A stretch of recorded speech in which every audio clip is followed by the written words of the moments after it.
Hey guys, today I'm just doing a quick tutorial on how to change out the pads on your Maschine MK1. I replaced mine with the MPC thick fat pads that I got from mpcstuff.com. I try to keep the tutorial under 3 minutes. A lot of the other videos I saw were like 7 minutes, even up to 15 minutes. So if you have any questions or concerns or you're trying to switch out your pads, I'll be willing to help in any way I can. Let's get to it. These are the new pads and these are the old ones. The first thing you're going to want to do is take off all the knobs. There's about 11 of them. They're really easy to take off. They just slide right off. And then you're going to turn your machine around and lay it down on something soft like a pillow. That way it doesn't mess up the knobs. And make sure you ground yourself. And then you're going to take off these 12 black screws. And you're going to have to poke a hole right here for the last one.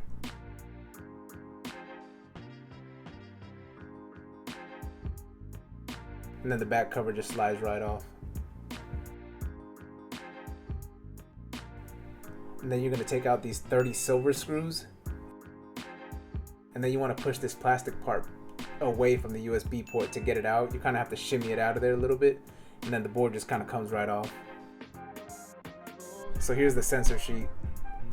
The ridges side of the sensor sheet is going to face you, and the smooth side of the sensor sheet is up against the pads.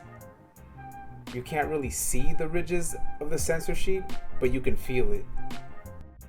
Now we're going to apply the sensitivity quartz to the smooth side of the sensor sheet.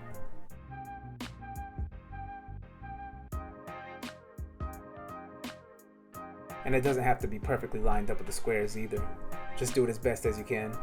And then you're going to slide the pads right in and make sure they're nice and snug and lined up with the holes.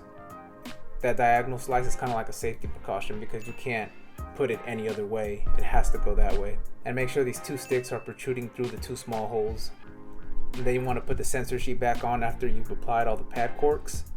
And make sure the ridges side of the sensor sheet is facing you, and the smooth side of the sensor sheet is touching the pads.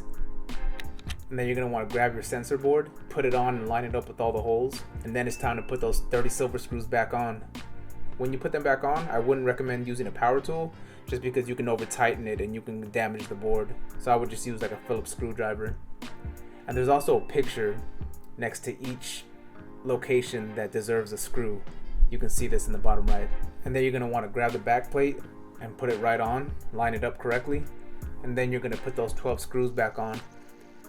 And every so often you're going to want to turn over your machine to make sure that the buttons and pads are protruding through the holes, and then you want to tighten them all the way.